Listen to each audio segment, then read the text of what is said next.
Hi guys! Welcome back to my channel, and on today's episode, we're gonna be following Catriona Gray's makeup tutorial. So sa video na to, we're gonna try to copy her Miss Universe final look. So subukan natin kung kakayanin natin on today's video. Disclaimer, I'm not gonna be using all the products na ginamit ni Catriona sa video na yon kasi hindi available lahat ng makeup ko with me. So we're gonna try to improvise, and I will show you na pwede namang i-achieve yung Miss Universe look ni Catriona using other products as well. So in her video, she started off by cleansing her face with micellar water and applying her skincare routine, and I've already done that. So we're just gonna skip to the makeup part of her video. So nag-start siya by using pawpaw ointment on her lips. So gagayahin din natin yun. You're gonna apply a little bit.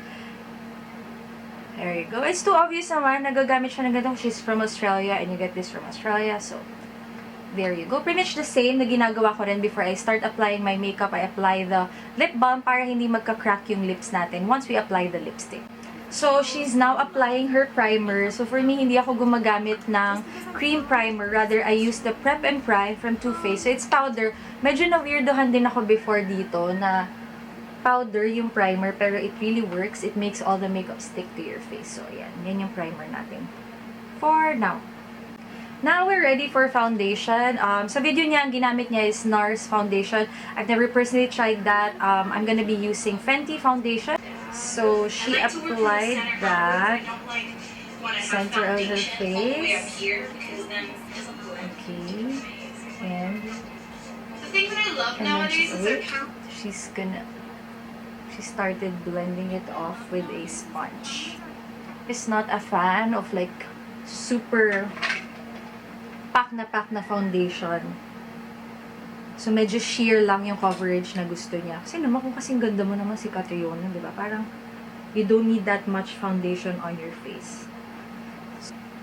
So for the concealer, she used NARS, and not really a fan of that concealer, so I'm gonna use my Tarte Shape Tape. And I'll just put a little bit, just like how she did in the video. This is ginger. And I like to really aim towards just correcting what needs to be corrected again. Try and be minimal with product. So like what she said, you're just gonna apply the concealer kung saan mo kailangan ng correction. So we're just gonna follow what she did. Now that the concealer is blended out, magbe-bake naman tayo just like what she did. So I just stick some of my powder and also because it's gonna catch my fallout from my eyeshadow. Like what she said, para to catch then the fall off. And I have quite an almond eye, so I really like to accentuate it and bring So I'm gonna use the one from Fenty. The one right here from the Kilowatt Highlighter Duo. Kasi yung ginagamit niya is more of a champagne highlight dito sa brows niya. So she prefers to do her eyes first. So we're gonna apply the champagne highlighter dito sa brow bone. Really brown color, I'm gonna be using this one right here just to map out the shape, sabi nga niya, na gusto niyang i-ano. So, medyo in-outline niya lang yung kanyang crease. Of where I want my shadows to go, so I kind of do a straight line out to start that feline. So, straight line lang. There. So, dino lang natin ng straight, parang outline lang. Ano yung next na ginawa niya? Color, I can go in with like a pink or a blue, but usually I gravitate towards these. So I'm going to take a mixture. So, we're gonna mix this one and this one right here. Just working in a darker shadow into the whenever. Wait lang, ang bilis ni Madam. So, i-blend lang daw natin yung darker shade. So, this one, so medyo ganito yung nakita ko na color na ginamit niya. This and this one right here, i-blend lang natin sila together. Sa outer corner. Yeah, so I'm gonna be using this one right here. And I'm just going to get it. So she just used her finger. And we're gonna Go back to my fluffy brush and just blend out the edge. And just like what she did, she went back to her brown color. Fluffy brush and just Pinalikan niya lang para lang mas This is maging the intense urban- pa. She's starting off with the eyeliner. Like what I said, di ako masyadong gumagamit ng pencil liner. So I'm just gonna use the one from Maybelline, the Define and Blend. Para lang magkaroon ng outline. And I think the one she's using is a little bit of a brown color. So apply lang natin siya sa lash line. Of sparkle. So she wants more sparkle. This is my favorite. Magnificent Metals. I don't have a liquid metal eyeshadow with me ngayon. So what I'm gonna do is I'm gonna use a very, very gold color. To keep revisiting where I laid down shadow in the first place, just because, you know, when you add different See, products, it's so gold. you tend to rub it away or layer on So top. she's just gonna apply the liquid eyeliner kung saan niya din nilagay yung kanyang brown eyeliner. So let's do that. Cat eye niya is not too intense, just enough. Very, very mild lang yan. So now we're done with the eyeliner. We're gonna curl our lashes. So like what she said, it's very important for us to prep our lashes.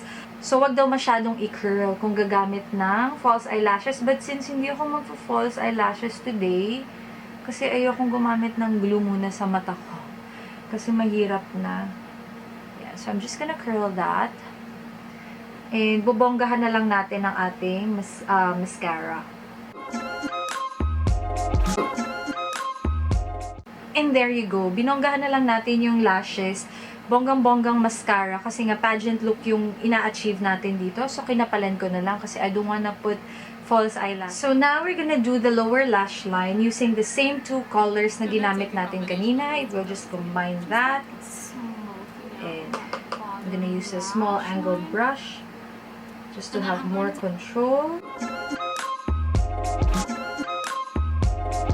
Dito ako medyo kinakabahan sa ginawa ni Catriona na to, where she took liquid eyeliner tapos ilalagay natin sa loob. So I've never tried doing this before, pero subukan natin. Her corner niya nilagay. Can't forget the lash. Okay. It gives that intensity din pala, no? So parang nagkaroon ng line yung inner corner. Of course, lashes, lower lashes. Gonna put mascara.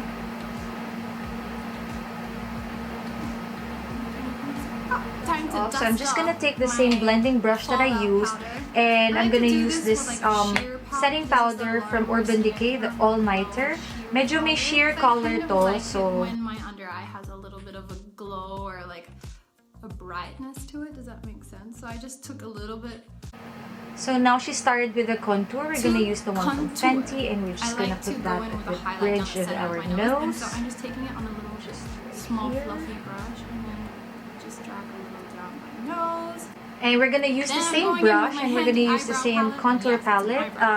Eyebrow palette that she used, and this one is from Intuit. Like angled brush. Atin dito, tapos what I like to do to drag deepen down like daw the shape natin, of my just to eyes deepen. too is I like to go in here and just kind of start to kind of fake definition. So you can see that I've This side of the nose. defined. For the blush, she used something similar to this one, a little bit peachy and corally. So we're just gonna put that on our cheek. Peachy key. They're both by MAC. My favorite one. Now, on to the highlight. So, yung ginamit niya medyo gold color. So, the one that I have for highlighter na goldish and pinkish in color is the one from Fenty. This is in the shade Hustla Baby. So, we're just gonna apply that. Dito kung saan niya nilagay. Almost close to the eyes. And then, after applying gold, she applied silver. So, this is the one I have here in silver.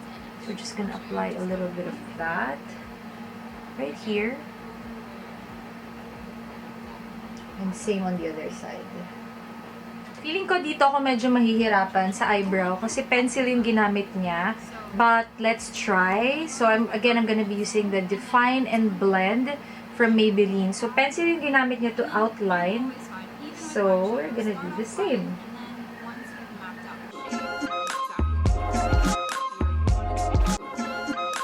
she applied the eyebrow pencil, naglagay naman siya nitong K-Palette Real Lasting Eyebrows para mag-add ng definition sa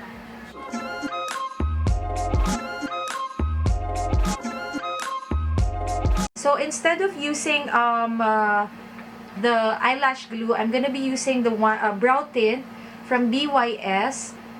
And this one is in the shade Chocolate. So, we're just gonna ever so carefully apply that sa eyebrows natin. Just to comb that up so that mag-hold in place yung lashes natin. And this will add a little bit more color na rin. Kasi nakita niyo naman, sobrang intense nung eyebrows ni Catriona. Subukan natin yung red color. Ito daw yung look niya for the Miss Universe pageant. Right. Like that application though.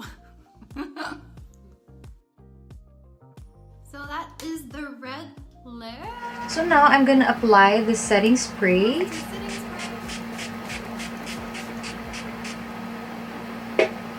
And let the makeup dry. Ayan. There you go. Natapos na natin ang ating Catriona Gray Makeup tutorial. Kung saan trinay natin gayahin. Na-achieve ba? Sana medyo na-achieve naman yung look, no? So, I just tried to copy the colors. And I tried copying the look that she had for the Miss Universe coronation night. So, ayan. I wish I had the sash and the crown. Pero hanggang dyan lang talaga siya. So, ayan, yan na yung look natin. Parang na-happy naman ako sa naging final outcome. I really love the colors that she used for her makeup. The golds and the browns and everything. So, it's very me yung color na ginamit niya, especially the red lipstick. I don't have the ear cuffs. So, ayan, gamit na lang tayo ng ganito para kunwari kamukha natin siya. There you go. I hope you guys enjoyed watching this video. Sobrang nag-enjoy ako following her makeup tutorial. I'm such a big fan of Catriona Gray and I was so happy when she won. Ang tagal ko nang gustong gawin tong video na to pero hindi lang ako nagkaroon ng time kasi if you enjoyed watching this video, don't forget to click the like button. If you have any requests in the future ng mga video na gusto nyo ipagawa sa akin, please mention that down in the comment section. I would really love to hear from all of you.